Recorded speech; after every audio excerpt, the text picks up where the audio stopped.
Hey guys, it's Brugus here, and today I'm going to talk about my first experience with the tier 5. I opened it previous season, but yeah, it was a farming season, so I didn't actually have a chance to fight with my new tier 5 mages since I opened just one troop, and this is mages, but yeah, I have a lot of them. Just for the record, I have 857,000 mages, which is probably is going to fill 3 legions, and after this I have to do a healing part. Uh, my elixir healing is 551, so I'm going to have enough elixirs to fight for some time. But yeah, talking about the first experience, this is mostly in the Ancestor Ruins. Here, I think, by the way, back in the days, I was so angry at this thing since after Gate 1 open, we didn't actually do the fight, day and night fight. We were just fighting on these runes. But at some point I was okay, we every day we collect for the ruins, we do our great fun for 1 hour, and everybody go to their homes. So at some point I start lacking these station runes. So our enemy, let's say enemy, was VP22. Now their power is close to our power. They have 7.6 billion power, and we're having 7.5 billion power. It's basically close to mirror alliance. Now I have to mention that before I show you the reports that this alliance is not having that many tier 5. So if I fight against alliance with 12 billion power or maybe 14 billion power, I mean alliance with a lot of tier 5s, the results may not be the same, or maybe they're going to be the same. I'm not so sure since I didn't fight with a lot of tier 5 players. We have like maybe 15 tier 5, something like this, on the both sides. So let's jump directly on the reports. This is some of the reports. I don't know why this happened, but there was 2 more fights with my Lilia and Bertrand, since I don't know why they disappear. But yeah, this is the reports from the ruins. Something I have to mention that first, the survivability of the tier 5 are insane. I mean, for example, I fight like 10 minutes with my tier 5, or even sometimes 15 minutes with my tier 5, and I was like, oh my god, is this legion are going to die today or not going to die? Come on. And the moment I pass, for example, I have like 10% left units. And I know this is for 1 hour, so I don't save that many troops. I mean, I don't save my troops. I just sent my hero to start fighting with where there is a lot of people in where there is a bow. So enemy can also target me because yeah, I'm going to get some merits from the last 10% of my legion, and in the same time when I'm ghost I move faster, and I want to bring my second mage legion faster. So yeah, this is so far the fights, but yeah, mostly it's against tier 4. I have to mention that those merits is mostly against tier 4 players. Again, I'm not so sure how it's going to look against tier 5 players, but still. If you enjoy my videos so far, you can get early access to my videos and becoming a Chakcha. Also, if you're crazy enough, you can become Lilia and you're going to get shout out in every video. So in this video, I'm going to shout out my first member. This is Step. Congratulations. The difference are huge. Again, first is the survivability. You fight so long with your legions.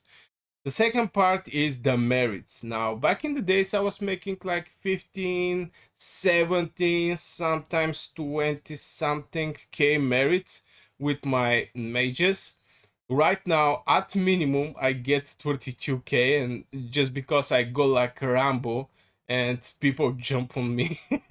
No, this is actually, yeah, the first legion was like this, that the report is not here.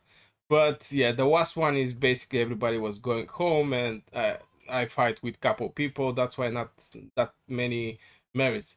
But in general, there is a lot of merits to be get it with a tier 5. And back in the days when I was a tier 4, everybody was speaking, oh, tier 5, tier 5, tier 5. But you know, when you're tier 4 players, you don't know right the difference. You don't know the difference between tier 5 and tier 4. You hear something in the battle, there is a bow of people, you get hit, you hit somebody, you cannot actually track very well. You cannot get this feeling of the tier 5. And boy, oh boy, the difference are huge. The difference are huge from the tier 4 and tier 5.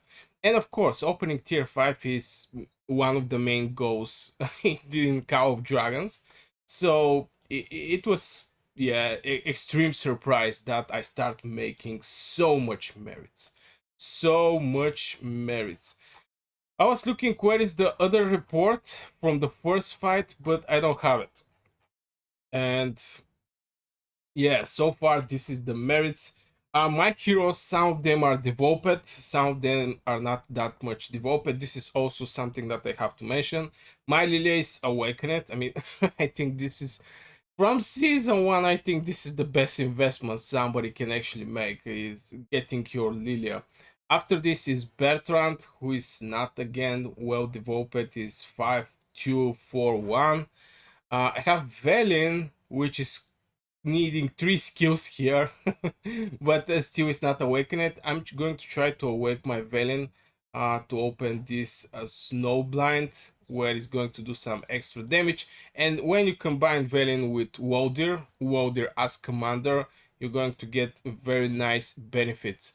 So who is also, yeah, Tohar, I forgot this cow. I level up him just to level 4 this spell, 25%. The next one is 30, but I'm not so sure I'm going to get it.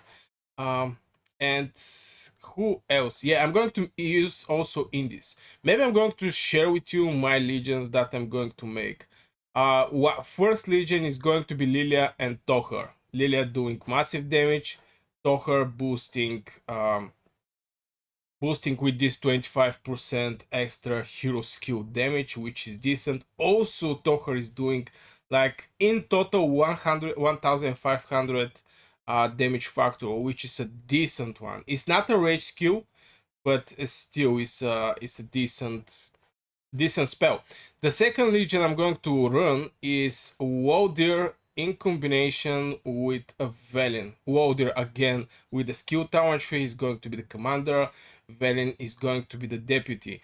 And finally, the third one I'm going to run is going to be Bertrand with Indies. Now, this is going to be something like support legion. What I mean by that is Bertrand artifact. This artifact maybe will go to Waldir Valiant, and I'm going to replace this one with this one tier of Arborn, just to give some healing, which is a decent healing, by the way. I don't think it's actually leveled up.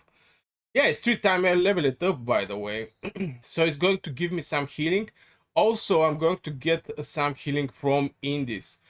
Since I'm not League of Order, I don't have Flying Celestials and to use Thea, so I think to use Bertrand with Indies, and this is going to be my legions. But yeah, the experience with the tier 5, Lilia Valiant, Bertrand Tohar, that was the 2 legions I always swap in the ruins, was amazing, getting a lot of merits.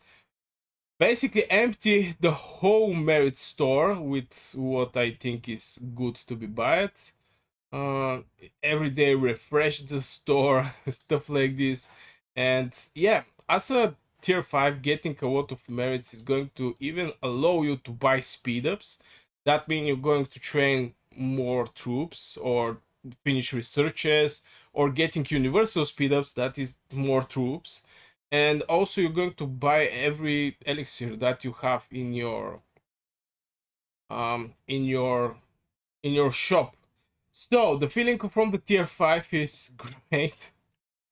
uh it's awesome. It's just awesome. And yeah, I just wanted to share with you my experience fighting with the tier 5, since opening the tier 5 is one thing, fighting with the tier 5 is a completely different thing. So yeah, I really hope you enjoyed this video and give you some second opinion about the tier 5 and opening the tier 5, and also what heroes I have, since it's not only the troops, it's also the heroes, it's the skill talent trees, it's artifacts and everything like this. So yeah, guess this will be for this video, guys. Don't forget, like, subscribe. See you in the next one.